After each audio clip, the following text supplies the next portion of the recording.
Bonjour, je suis Flavien Kwacha, entrepreneur agricole et je te souhaite la bienvenue sur Flavien Décortique, là où nous parlons de ce que nous maîtrisons et nous faisons ce que nous disons pour atteindre des résultats concrets sur le terrain. Il faut avouer que depuis un certain temps, le Made in Cameroun ne cesse de faire parler de lui. Mais à mon sens, il y a vraiment un Made in Cameroun marketing et un Made in Cameroun opérationnel, celui que je vais te décortiquer aujourd'hui. Donc dans la vidéo de ce jour, je te décortique le Made in Cameroun. Qu'est-ce qui fait qu'on puisse dire qu'un produit est effectivement Made in Cameroun, fabriqué au Cameroun? Ce n'est pas seulement le terme littéral, mais il y a un certain nombre d'éléments à savoir. Déjà, je te précise, et tu trouveras ce document avec le lien dans la description, qu'un produit ne peut être Made in Cameroun que s'il respecte le code de la consommation et des douanes. Donc, je t'invite à découvrir le document dans la description, notamment qui, en sa section numéro 3, article 22, donne les différents éléments qui permettent de définir par rapport à l'origine et la protection des produits, si effectivement ils peuvent permettre de dire si ce produit est un Made in Cameroun. Il y a deux types de produits, les produits naturels et les produits transformés. En ce qui concerne les produits naturels, puisqu'on parle là du code de consommation, du code de douane dans l'espace CEMAC, il est question que le produit dont on parle de fabriquer en ou fabriquer au soit en fait extrait de la nature de ce pays.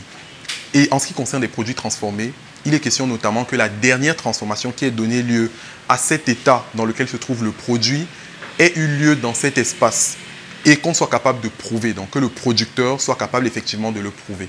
Donc c'est vrai que de plus en plus on parle de produits made in Cameroun et qu'on voit des packaging qui souvent sont importés de Chine, mais on peut parler de produits made in Cameroun dans la mesure où la grande majorité des ingrédients sont effectivement issus du terroir local et le producteur est capable de le prouver. Maintenant, en ce qui concerne l'appellation Made in, qui fait partie en fait du patrimoine du produit, des différents éléments qui vendent le produit, c'est important de savoir qu'il y a également une loi, notamment la loi numéro 2011/012 du 6 mai 2011, adoptée par l'Assemblée nationale au Cameroun, qui notamment porte sur la protection du consommateur.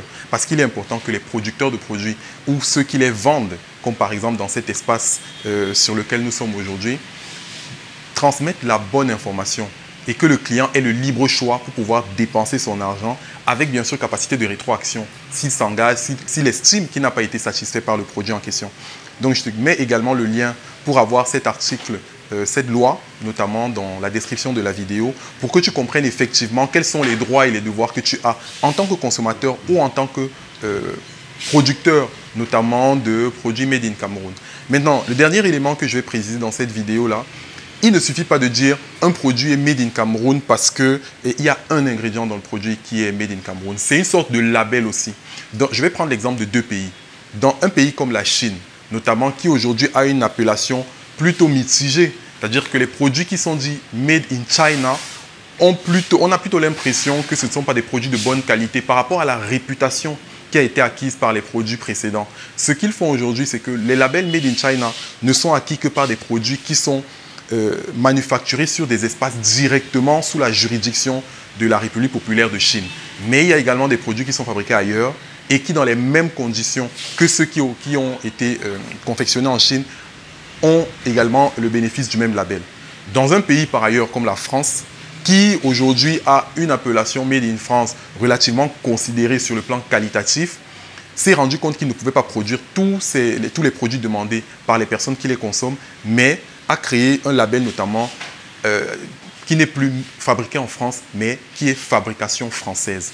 Donc, c'est vraiment une question de label et d'appellation, mais ces éléments-là, c'est important que tu puisses les maîtriser en tant que producteur pour savoir comment vendre au mieux ton produit.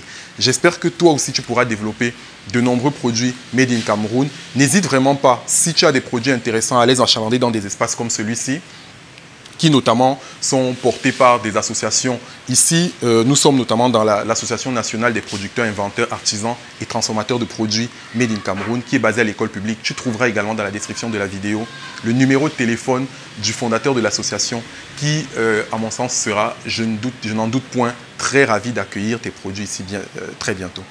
J'espère que cette vidéo t'a été utile et qu'elle te permettra de savoir si effectivement tu produis du Made in Cameroun ou pas.